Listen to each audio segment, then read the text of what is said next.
MCP, protocole qui permet de connecter un agent IA à des outils tiers. C'est un protocole qui est ultra efficace et qui est implémenté dans pas mal de workflows actuels. Dans cette vidéo, je vais vous présenter 3 serveurs MCP qui sont littéralement des game changers. Let's go. Alors, on va commencer par le tout premier serveur MCP qui est celui de N8N. Donc, c'est officiel. N8N intègre donc les nœuds MCP en son sein. Donc, si vous allez sur la version cloud de N8N, vous allez retrouver donc les nœuds MCP. Il y a 2 types de nœuds. Le MCP Server Trigger que vous avez sous les yeux ici et le MCP Client ici. C'est ce qu'on va couvrir dans cette vidéo. Pour accéder donc à ces nœuds, c'est tout simple, il faut effectuer une recherche ici pour pouvoir avoir donc accès donc à ces nœuds. Donc lorsque vous avez par exemple MCP, vous pouvez retrouver donc ces nœuds ici, de MCP Server Trigger et le MCP Client ici. Donc le MCP Server Trigger va vous permettre de créer en quelque sorte votre serveur MCP N8N. Et au sein de votre serveur MCP N8N, vous pouvez ajouter n'importe quel outil, tous les outils que vous voulez. Par exemple là, j'ai rajouté donc l'outil Gmail, j'ai rajouté l'outil Google Drive. Je peux même rajouter des workflows ici. Ça, c'est un workflow que j'ai créé, que j'ai rajouté ici. Lorsque je clique là-dessus, donc vous allez voir le nom du workflow, la description, un peu comme quand vous ajoutez un workflow comme tools ou outils d'un agent IA, par exemple. Donc, la configuration reste le même ici. Donc, on va aller sur le nœud MCP Server Trigger. Donc, lorsque vous cliquez sur MCP Server Trigger, vous avez donc accès donc à ce formulaire. Donc, vous avez ce lien ici qui va vous permettre de vous connecter donc au serveur MCP de N8N via des outils comme CloudAI, Cursor, etc. Donc c'est ce lien-là qu'il vous faudra. Côté authentification, on va mettre unknown ici.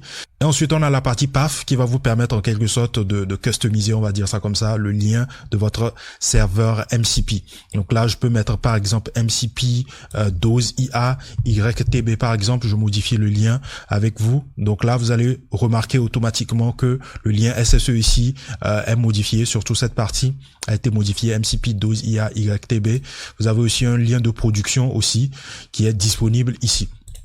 Donc, une fois que vous avez configuré votre lien ici, vous pouvez rajouter n'importe quel outil. Ce qui est intéressant ici, c'est qu'on peut rajouter même des serveurs MCP au sein du serveur MCP de N8N. Il suffit juste de cliquer ici et de chercher donc MCP Client ici.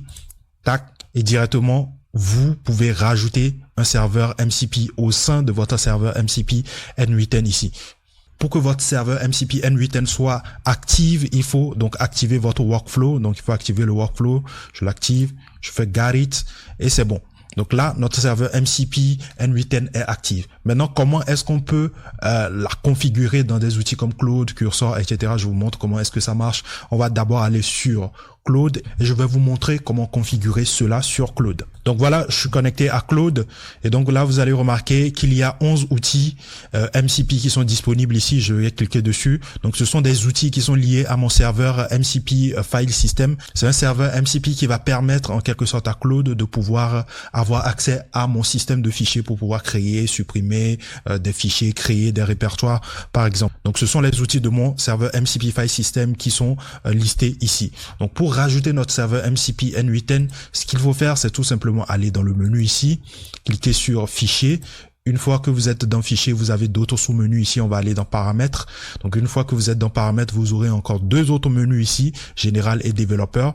Vous cliquez sur Développeur. Dans Développeur, vous allez retrouver les différents serveurs MCP qui sont configurés ici. Donc, j'avais configuré un serveur MCP N8N, mais visiblement, il y a une erreur au niveau de ce serveur MCP. Vu que j'ai modifié le lien dans le workflow, je pense que c'est ça qui a possiblement causé l'erreur ici, mais on va modifier ça tous ensemble. Donc, comment ajouter ou modifier un serveur MCP pour Claude? Il faut tout simplement aller dans modifier la configuration.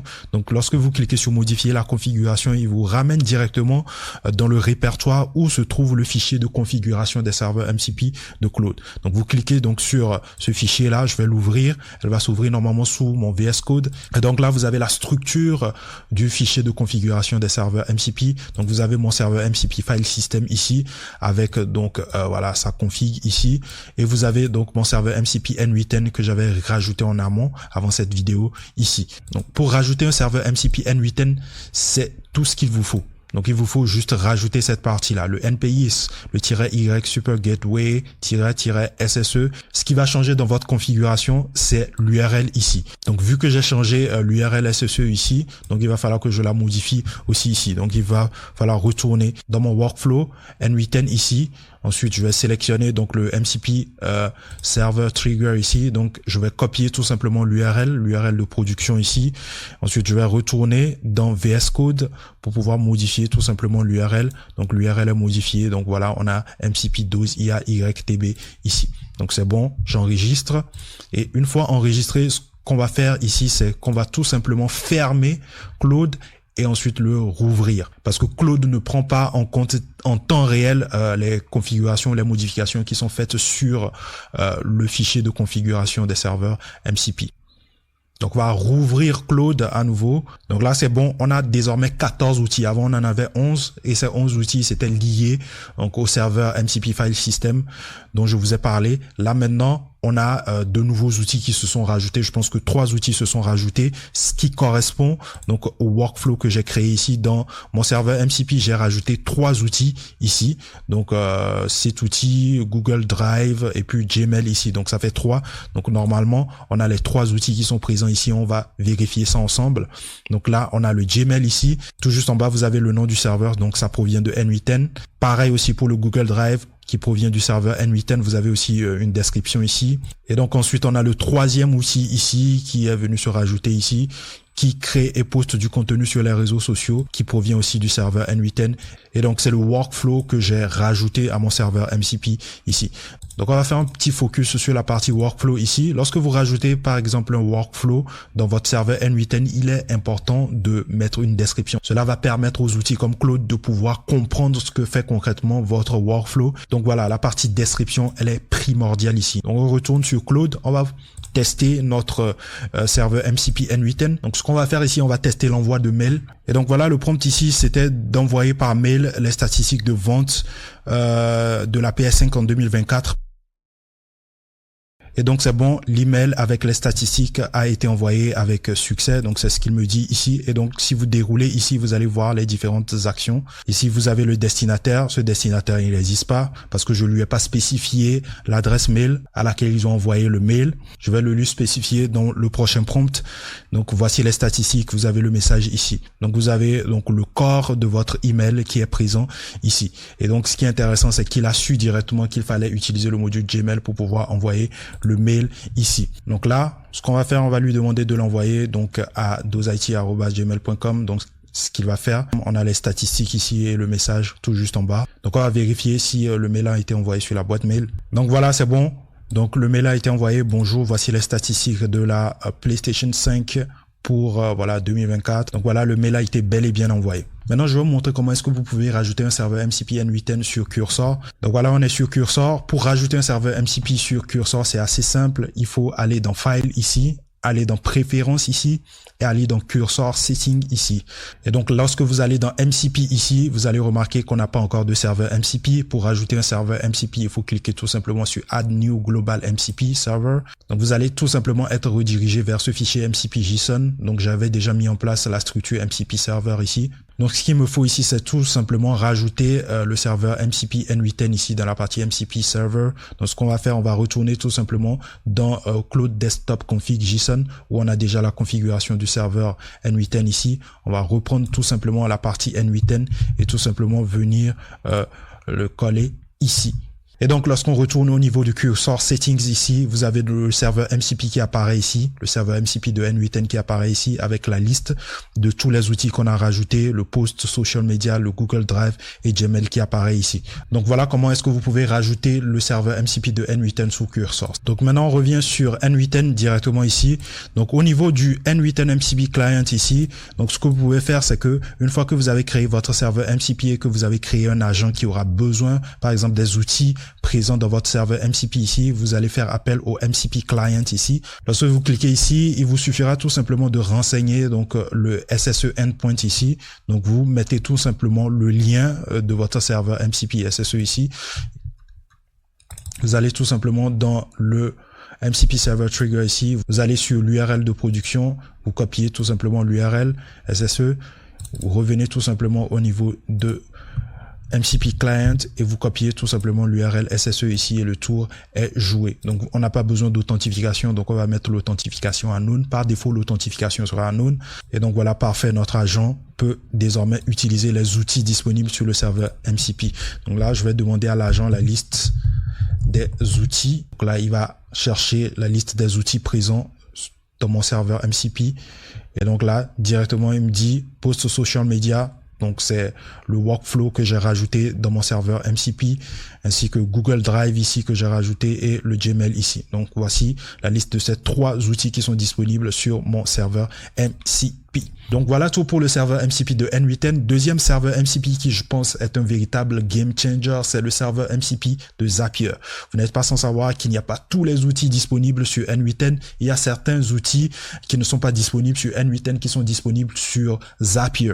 Et donc c'est là que le serveur MCP de Zapier pourrait être intéressant. On peut coupler cela à N8N et avoir quelque chose de puissant. Donc voilà, Zapier a lancé récemment son propre serveur MCP, ce qui veut dire qu'on aura désormais accès à des milliers d'applications et des milliers d'intégrations aussi d'automatisation disponibles sur Zapier, un véritable game changer.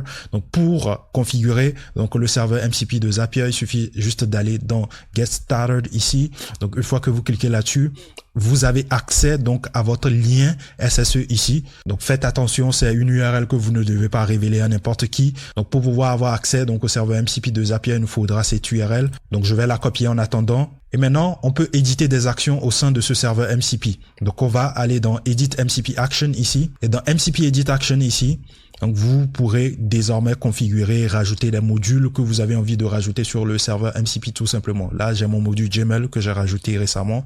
J'ai aussi le module School. Sur N8N par exemple, il n'y a pas le module School. Mais si vous voulez utiliser le module School sur N8N, vous pouvez utiliser le serveur MCP de Zapier. Donc là, ce n'est pas actif. Je ne l'ai pas encore activé parce que j'ai pas encore terminé donc la configuration du module ici. Donc vous pouvez configurer le module un peu comme si vous configurez un workflow. Donc pour l'instant, il n'y a que le Gmail qui est actif ici. Donc ce qu'on va faire, on va essayer de se connecter au serveur MCP de Zapier ici directement via le MCP client ici. Donc on a le lien SSE. Attention, c'est un lien qu'il ne faut pas partager. Donc à la fin de cette vidéo, je vais bien sûr la supprimer. Donc une fois que j'ai mis le lien SSE ici, donc c'est bon, pas besoin d'authentification, tout est OK. Donc je vais à nouveau demander à mon agent IA la liste des outils présents dans mon serveur MCP. Donc voici la liste des outils disponibles. On a le Gmail Send Email que je vous ai montré tout de suite sur mon serveur MCP. Et donc on a 2 autres outils ici, le Edit Action et le Add Action qui va permettre d'ajouter de nouvelles actions donc au serveur MCP de Zapier. Et ici, cet outil va permettre de modifier des actions existantes sur le serveur MCP de Zapier en plus de mon Gmail ici. Donc ces 2 outils n'apparaissent pas dans la partie action de Zapier, c'est par défaut intégré parmi les outils du serveur MCP de Zapier. Mais l'outil que moi-même j'ai configuré, que j'ai rajouté en soi, c'est Gmail Send Email ici. Donc voilà, utiliser le serveur MCP de Zapier au sein d'une automatisation N8N peut être super puissante vu que Zapier a pas mal d'outils qui ne sont pas forcément présents, de nœuds qui ne sont pas forcément présents sur N8N. Donc les coupler ensemble, coupler ces 2 plateformes ensemble peut donner quelque chose d'assez puissant. Alors, troisième serveur MCP qui, moi, je pense, est un véritable game changer. C'est beaucoup plus lié à ce qui crée des assistants IA vocal. Et donc, la plateforme la plus utilisée aujourd'hui, l'une des plateformes, en tout cas, la plus utilisée aujourd'hui pour créer des assistants vocaux, c'est Vapi. Donc, Vapi a lancé son propre serveur MCP.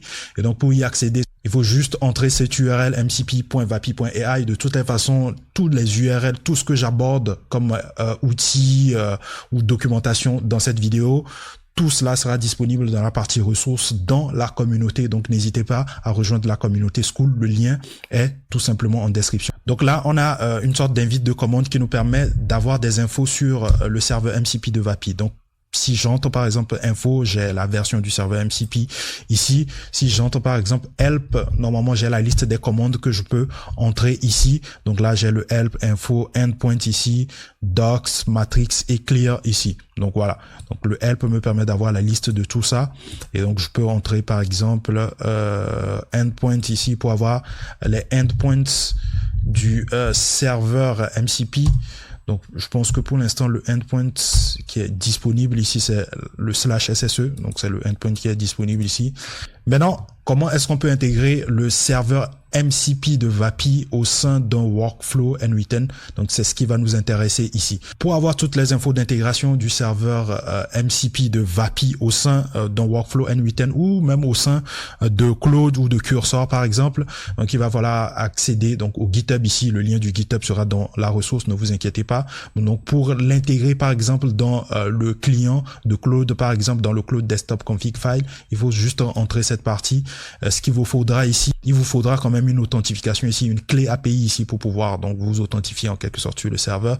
Mais malheureusement avec les nœuds que N8N a rendus officiels, qui sont officiellement disponibles sur N8N, on ne peut pas entrer les commandes npx directement. On est obligé de passer par les URL SSE. Donc la partie qui va nous intéresser ici, c'est la partie Remote SSE Connection ici. Donc l'URL SSE ici pour VAPI, c'est mcp.vapi.ai/sse ici. Donc c'est cette URL dont on aura besoin. Donc ce qu'on va faire, on va remplacer tout simplement donc l'URL SSE de notre Zapier ici par l'URL SSE de VAPI ici. Et ce qui change ici, c'est qu'on est en face d'une authentification ici. On va retourner dans la documentation. Donc on est en face d'une authentification ici. Donc on a le bearer token ici. Donc pour s'authentifier, il faut un bearer suivi de la clé API ici. Donc il nous faudra donc la clé API de VAPI ici pour pouvoir donc se connecter au serveur MCP de VAPI. Donc ce qu'on va faire, c'est aller tout simplement dans authentification ici, donc bearer auth ici, et aller tout simplement dans credential. On va créer des credentials ici. Et donc dans credential ici, on va insérer tout simplement notre clé API ici pour pouvoir se connecter donc au serveur MCP de VAPI. Et donc je suis sur le dashboard de VAPI. J'ai mes différents assistants ici, Pizza Assistant, iSpace Assistant ici. Ce dont on a besoin, c'est des clés API. Donc pour avoir accès aux clés API, il faut aller dans Org Settings ici. Dans Org Settings ici, vous avez une partie API Key ici, et donc dans cette partie API Key, vous pouvez créer voilà des clés API à foison ici.